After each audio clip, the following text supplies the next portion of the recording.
On January 5th, 2024, Pat McAfee did the unthinkable. He publicly called out one of the most powerful figures in ESPN history. Now, there are some people actively trying to sabotage us from within ESPN. Funny. More specifically, I believe Norby Williamson is the guy who is attempting to sabotage our program. I'm not 100% sure. That is just seemingly the only human that has information, and then somehow that information gets leaked, and it's wrong, and then it sets a narrative of what our show is, and then are we just going to combat that from a rat every single time? I don't know. So even with the enemy within our own camp, somebody that I don't like that guy. That guy left me in his office for 45 minutes, no-showed me in 2018, so this guy has had zero respect for me. But who exactly is this Norby Williamson guy? Well, on paper, he might look like just another TV executive, but around ESPN, his reputation is legendary. There's an old saying at the network that if an atomic bomb went off in Bristol, Connecticut, only the cockroaches and Norby Williamson would survive. For 40 years, Williamson was the most powerful executive you'd never heard of. He was a man who controlled virtually every aspect of ESPN's programming: NFL, college football, MLB, UFC, SportsCenter, and much, much more. All of it fell under his domain. From the tiniest production detail to multi-million-dollar contracts, nothing at ESPN happened without Norby's influence. He was untouchable, unstoppable, and seemingly permanent. But just months after McAfee's challenge, the seemingly unsinkable Williamson would finally meet his end at ESPN. In today's video, we're going to show you exactly how a mailroom clerk became the most powerful and most controversial figure at the worldwide leader in sports, and what finally led to his downfall. Norby Williamson's journey at ESPN began in 1985, not in front of the camera or even in the production booth, but in the mailroom in Bristol. Like many who would later clash with him, he started at the absolute bottom. But unlike the on-air talent who would make ESPN must-watch television, Williamson's rise came through the executive ranks, methodically climbing the corporate ladder one rung at a time. From the mailroom, he worked his way up to production assistant, then through various production roles, always keeping a low profile while accumulating more responsibility. In the high-turnover world of television, Williamson proved to be the ultimate survivor. By 2002, he had secured the position of senior vice president and managing editor. 5 years later, he was overseeing all network production, and by 2012, he was negotiating rights deals with major sports leagues. By 2023, his empire had expanded to include oversight of all ESPN football content, as well as MLB, NHL, UFC, boxing, tennis, and golf. At the time of McAfee's call-out, his official title was Executive Editor and Head of Event and Studio Production, giving him control over both news and live event programming for all major sports leagues. But with great power came great controversy, and Williamson's reign would be marked by constant conflicts with the network's biggest stars. By the early 2000s, ESPN was at its peak. SportsCenter was must-watch television. Personalities like Stuart Scott and Dan Patrick had become household names, and the network's influence on sports culture was undeniable. But behind the scenes, Williamson was crafting a different vision for ESPN's future, one that would prioritize structure and control over creative freedom. Williamson's management style became legendary, or infamous, at ESPN. He was known as a notorious micromanager who wouldn't hesitate to involve himself in the smallest details. In one telling instance, he even told veteran anchor Bob Lay to shave his beard because he thought it looked stupid. This kind of micro-level control wasn't just a quirk, it was a hallmark of his leadership style that would eventually put him at odds with some of ESPN's biggest personalities. For those working under him, every decision,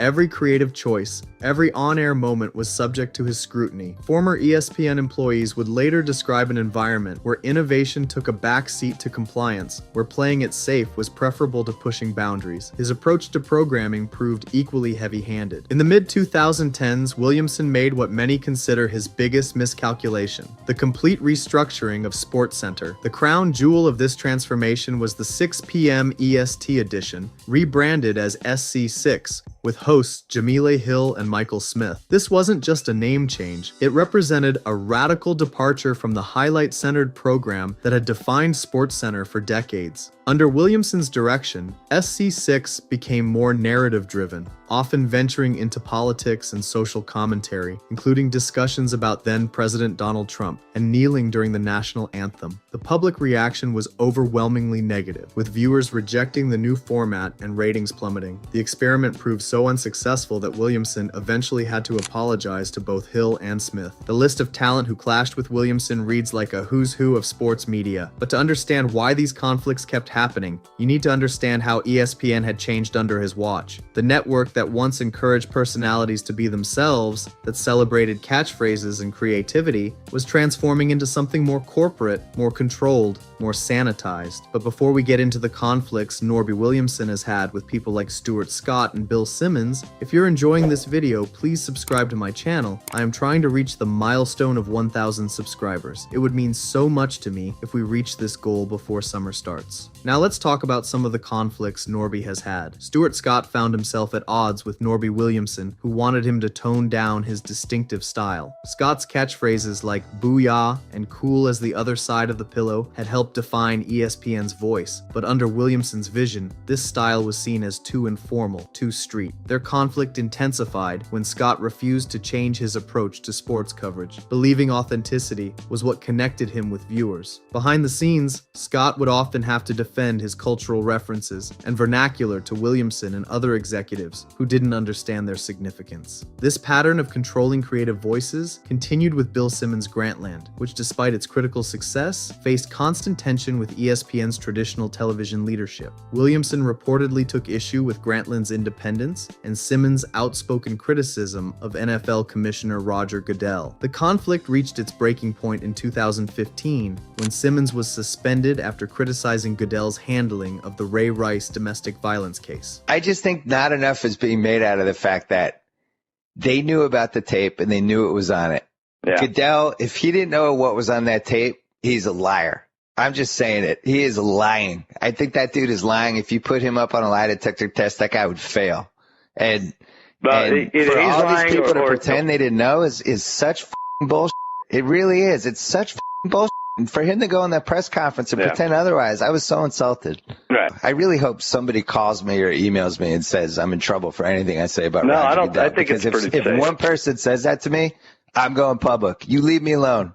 The commissioner's a liar, and I get to talk about that on my podcast. Thank you. There you go. 3 weeks later, ESPN announced they wouldn't be renewing his contract, ending his 14-year run with the network. Former Grantland staffers would later reveal that Williamson had been looking for reasons to rein in Simmons' autonomy for years, viewing his independence as undermining the traditional power structure at ESPN. Perhaps the most telling example came with Dan Le Batard's departure, which followed growing frustration with the network's direction. His conflict with Williamson centered on ESPN's stick to sports mandate, which Le Batard openly defied by discussing political and social issues on his show. The tension boiled over in 2019 when Le Batard criticized President Trump on air, directly challenging the network's policy. By late 2020, Le Batard had negotiated an early exit from his contract, taking his unique voice elsewhere. What made this conflict particularly telling was that Le Batard had one of ESPN's most successful and profitable shows, yet Williamson was willing to let him walk rather than accommodate his editorial independence. After his departure, Le Batard would build his own media company that allowed for the creative freedom that Williamson's ESPN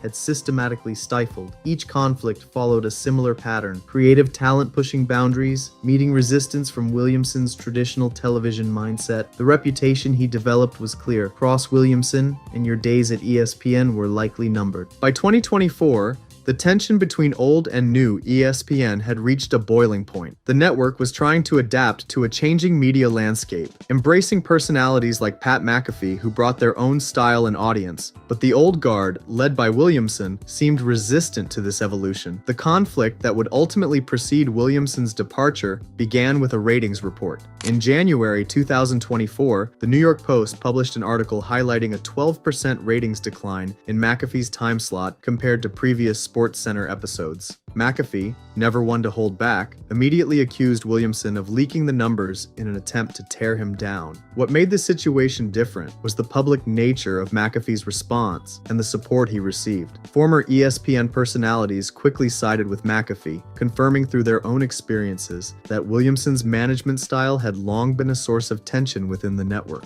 On April 5, 2024, ESPN announced Williamson's departure after nearly 40 years with the network. Despite having a contract through early 2027, ESPN President of Content Burke Magnus explained the decision by saying Williamson did not share a vision that aligned with ESPN's long-term strategy. Industry insiders suggested that while the McAfee controversy didn't directly cause Williamson's exit, it highlighted the growing disconnect between his management style and ESPN's future direction. But like the survivor he'd always been, Williamson didn't stay down for long. By January 2025, he had landed a new role leading production at FanDuel Sports Network, which holds rights for several professional sports teams in the NBA, NHL, and MLB. The Connecticut Cockroach had found a new home. Looking back, Williamson's tenure at ESPN represents a crucial period in sports media history. Under his leadership, ESPN shifted from a network built on personality and creativity to one focused on corporate efficiency and control. The numbers tell part of the story. During his oversight of studio programming, viewership for flagship shows like SportsCenter saw steady declines. Yet his influence on ESPN's culture may be his most lasting legacy. Norby Williamson's story is ultimately about power. For almost 4 decades, he shaped ESPN's programming, talent relationships, and overall direction. While some defend his leadership as necessary for maintaining order at a massive media company, others argue he represented everything wrong with modern ESPN, prioritizing corporate control over creative freedom. But what do you think? Did Williamson's iron-fisted approach help maintain ESPN's position as the worldwide leader in sports? Or did his management style drive away the very talent that made ESPN special in the first place? Leave your thoughts in the comments below, and don't forget to subscribe for more deep dives into the biggest stories in sports media.